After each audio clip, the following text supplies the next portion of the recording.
Hello, my name is Matt Whitman. This is the 10-Minute Bible Hour podcast where we pick a book of the Bible and we go through it a little bit each day for however long it takes. It doesn't matter how long it takes because we have time and we're just doing it. We're just chipping away at the thing.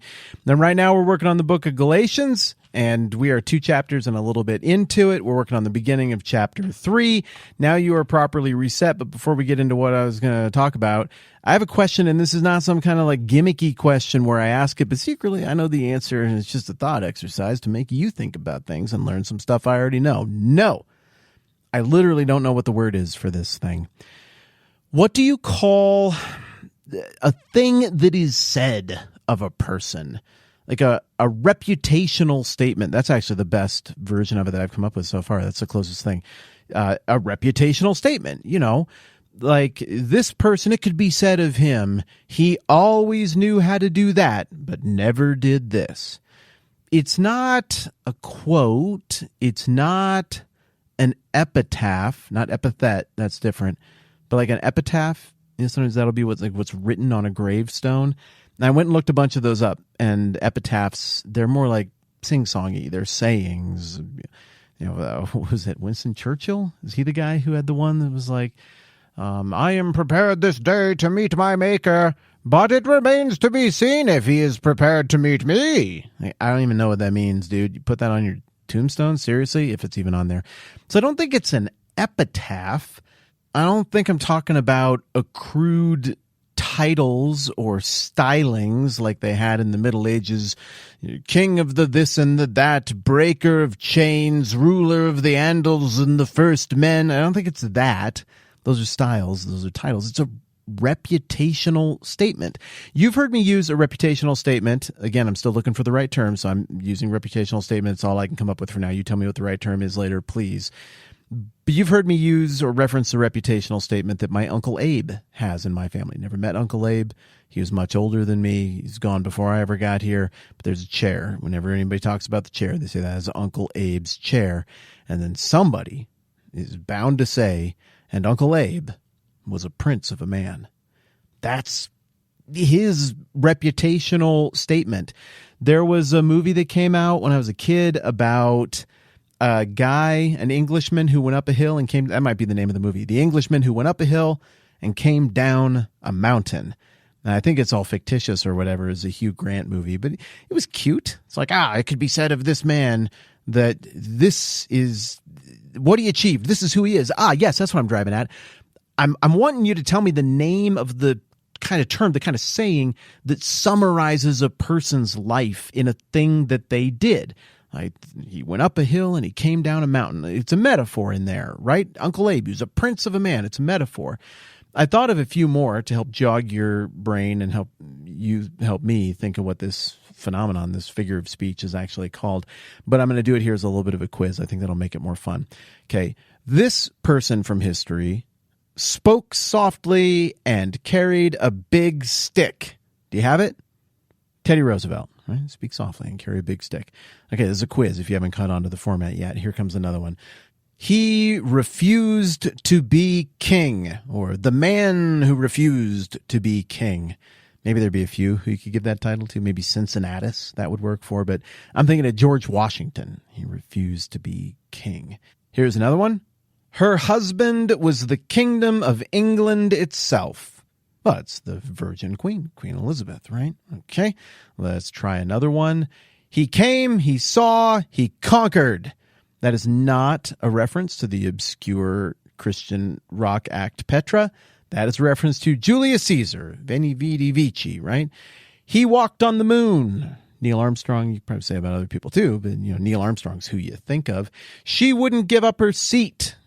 Rosa Parks, right? So you know what I mean with reputational statements. There are people who did a thing in a moment. They made a pivotal choice, and that decided everything about who they were and their fate and their legacy.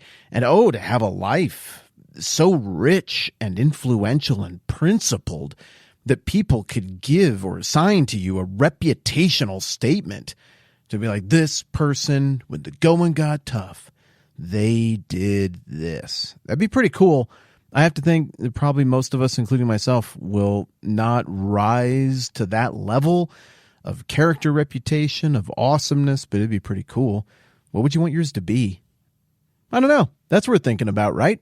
Okay, here's what I'm driving at with all of this. What is Abraham's reputational statement in the Bible? I think is one of the best of all time. Maybe it's the best reputational statement that I've ever heard anybody have ever.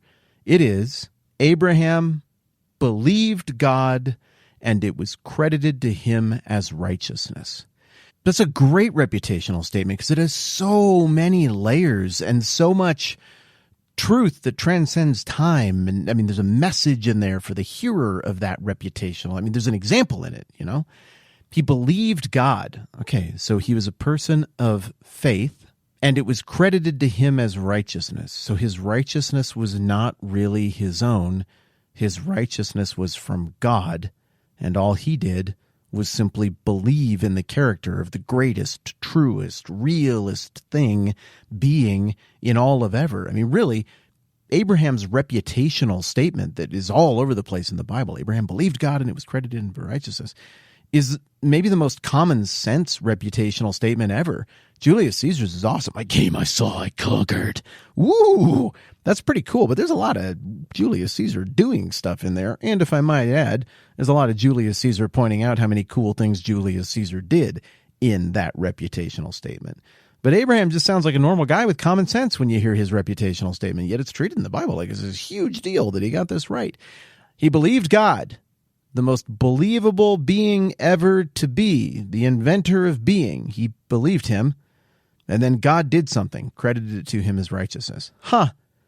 Yeah, it's the kind of thing where, all right, I might not be able to show up and look at something and then conquer it. I might not be the man who would refuse to be king. I might not speak softly and carry a big stick. I might not have the courage of Rosa Parks or be married to the Kingdom of England. But I can do Abraham's reputational statement. Like, I think I could believe the most obviously believable thing ever in the history of ever. So that's one of the other just really genius things about it, is it's such an accessible, imitatable reputational statement. But also I think it's profound because Abraham's reputational statement sums up the entire gospel message, kingdom message of hope in Christ that Paul is trying to articulate in Galatians, well, really through the entire book of Galatians.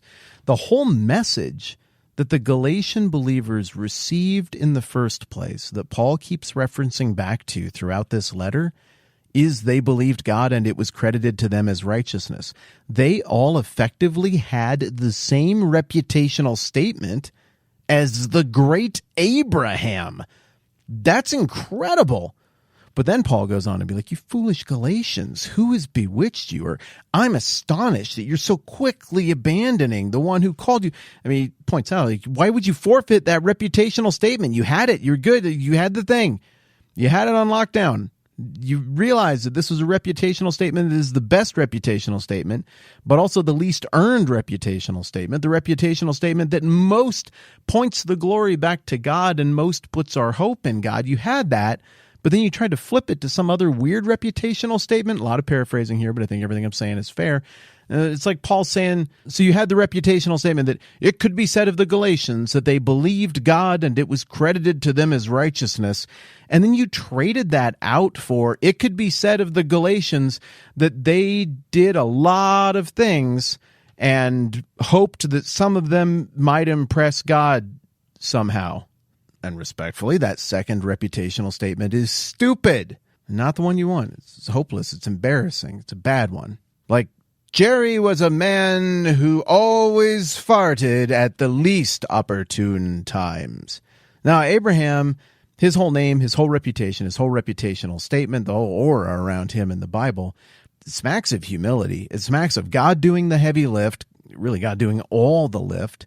And his character, his very name, is a reminder of what Paul is saying in Galatians, that God is the one in the driver's seat here, that the gift of forgiveness and right standing with God is one that is given by God, and that any alternative to the reputational statement assigned to Abraham is really no alternative at all. Once again, here's how Paul says it, Galatians 3:6.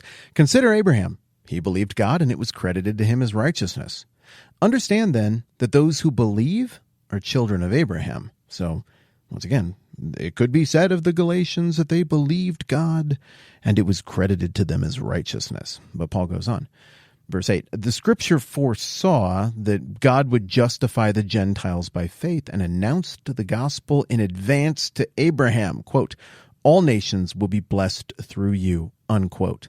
Oh, wow. So Paul's saying, like, remember that stuff from way back at the beginning of the Bible, way back here? Yeah, that it's not just an accident or coincidence that your reputational statement was the same as Abraham's. It was ordained by God that you Gentiles, you're not even Jews, but it was ordained by God from the beginning of all of this, that your reputational statement could be identical to that of the great Abraham. Verse 9, Galatians 3:9. So those who have faith are blessed along with Abraham, the man of faith. Ooh, it's like another little bonus reputational statement. Or maybe the man of faith. No, that's not a reputational statement. That's a nickname, like Alexander the Great, or Ronald Reagan, the great communicator, or Edward the Longshanks, Hammer of the Scots. That's a great nickname. So that's crazy. You open with a reputational statement. He believed God and it was credited to him as righteousness. And then this little passage ends with an awesome nickname, the man of faith. And both of those, Paul is clearly communicating. It doesn't matter if you're Jewish, Gentile, who you are.